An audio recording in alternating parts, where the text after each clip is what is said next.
Prajwal Revanna has his legal team ready. His lawyer has arrived at the SIT offices. As per protocol, he has a right to defense in this case as well. He's there to gather more information about the case while Prajwal Revanna is in custody. We are told that the investigating officer is who he will want to meet. Now, this, remember, is because he has had enough time. He's had a month to try and approach as many legal defense possible. He's already applied for anticipatory bail. But, of course, before that could come to fruition, he was taken into custody by the cops. Nabila Jamal joins me for the latest on that. Nabila, so clearly the legal team and expectedly will be a strong one to represent Prajwal Revanna in this case. But do you think that the SIT also has had enough time, as at least we hope, for evidence to be building up against him? You're absolutely right, Pooja. In fact, the SIT in the last 33 days, because Prajwal Revanna has been absconding, has had enough time to go into the depth of some of the cases that have been filed. Like, for example, one of the victims claimed that she was harassed, heckled, kidnapped, etc. But there were no rape charges that the lady had filed against Prajwal Revanna. In fact, after she was counselled, after the victim was counselled and there was much conversation with the family members, etc., finally the family agreed and admitted that the lady was indeed raped by Prajwal and that she was forcefully, he tried to get into a physical act with her using brute force. And in one case, even a weapon, a gun that was brandished for the lady to agree to his demands. So finally, after much of counselling, is when the victims agreed to file a rape complaint. Initially, it was only sexual assault, sexual abuse, flirting. Remember, this is a word in one of the complaints that he flirted with my daughter. He flirted with me. Well, this is a man who's been accused of forcefully undressing a woman and, getting into physical and sexual acts with them. But here are the women who are using words like flirting, because that's many of these women come from very humble backgrounds. A lot of them who are working as maids and house helps at Prajwal Revanna's residence. So for them, these kind of the words and the usage, they're not familiar with. What they do know now, after counselling, is that they have been sexually violated and in some cases even raped. So, like you rightly said, it's given the SIT time to go to the depth of some of the cases, speak to the victims' family members, convince them that they are safe and they can go ahead with filing a complaint in the direction that they want to. And they have filed rape charges because in some cases, the women's testimonies are gory. It's nothing short of rape. And there are 3 rape cases that should suggest the pattern with which Prajwal Revanna has allegedly been functioning. As Nabila Jamal continues to bring us about what next, because remember, the custody, the arrest may be big, but it's just the beginning. What happens here on could become a benchmark, specifically in cases like these. He was arrested by SIT minutes after he landed from Germany past midnight in India. So I want you to take a look at what the timeline has been since late last night. And remember, India Today was reporting live till 2:30 a.m. in this case. The 33-year-old MP has finally been taken into custody at the Kempegowda International Airport right when the aircraft landed. There was a deployment from the CID office there for interrogation and the CISF that is, of course, deployed at the airport. He was immediately taken to the CID office, looked closely, by an all-women police team. There was a gender justice symbolism also in this case. According to our sources with the SIT, it's been confirmed that this was not a coincidence. It was a conscious call to send an all-women cop team, a trained women cop team, to go pick up Prajwal Revanna, who's facing sexual harassment allegations and that of raping women employed with the family. JDS leader was then handed over to the police. He spent the night in SIT custody. Today, the legal work begins, both for Prajwal Revanna and the cops.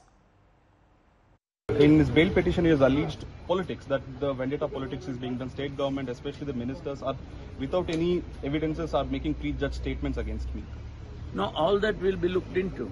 If there is any, such things, definitely the SIT will come out of, those kind of things. So, final question, sir. As a Home Minister, what is your message for the victims now that the alleged accused is arrested? No, we have been requesting them.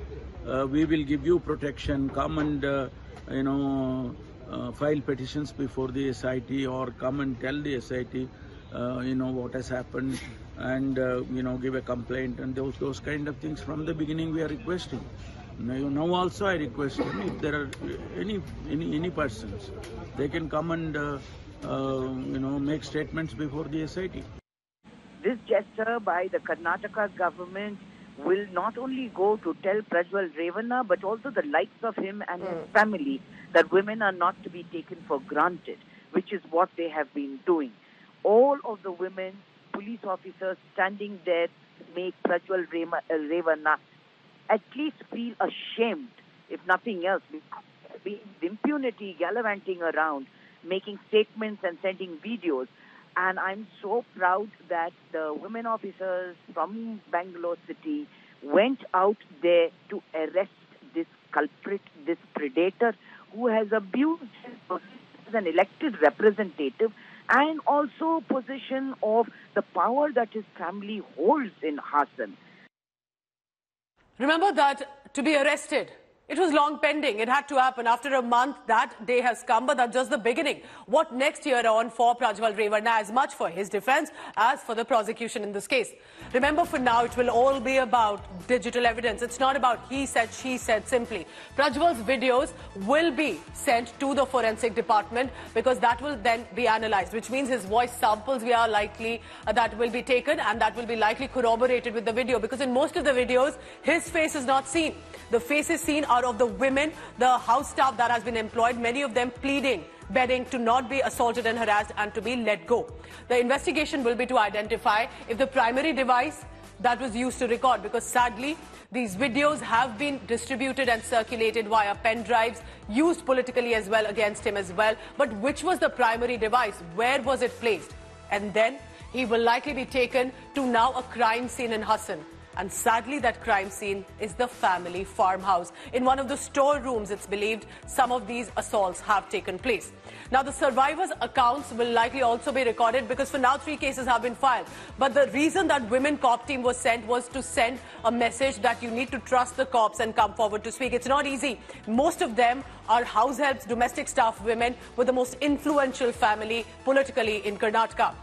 Revanna will now be questioned based on the survivor statement as well. So a lot depends on who and how many women are able to not just come forth and complain, but have some solid evidence also with them.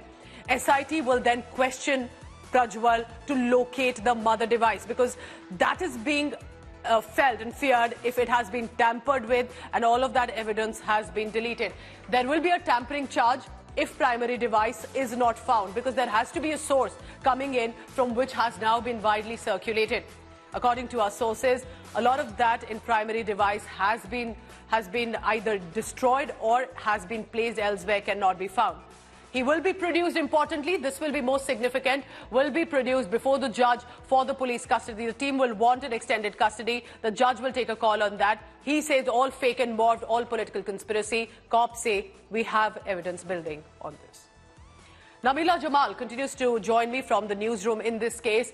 Nabila, so there will be a lot of work for the cops as well. It's not going to be that easy but do you think digital evidence will be the nail in the coffin for him? You know, Pooja, of course, digital evidence will be the nail in the coffin. Like I mentioned, in a rape FIR, one does not need a video to be corroborating the allegations that have been leveled against the perpetrator here. Here, the video in this rape case, and all 3 rape cases, in fact, is just an added benefit. So if the forensics team are able to testify and find out and match Prajwal Revanna's voice with the voice that they found in those hundreds of videos, then that's really the nail on the coffin, like you really said. But that's really not necessary for them to implicate him. These are rape allegations. As per testimonies of these victims, investigation will go forward into rape charges, which means the proximity of the victims with the perpetrator, how many years that they've been working, some witnesses there. Remember, it's not just the victims who've given their complaints, also witnesses who have come forward to corroborate the victims' FIR statements, saying that yes, we've seen these women inside Prajwal Revanna's residence, and we all knew that there was sexual violations and assault happening inside that room, inside that house, at Prajwal Revanna's farmhouse. That's one of the locations where he allegedly assaulted these women. But Nabila, there are not this is just the beginning. And like you have been correctly mentioning, India Today's team in Karnataka, and India Today has consistently been on this story because this reflects a deeper rot in the system of how influential political families can misuse their position. We'll be tracking the latest on that.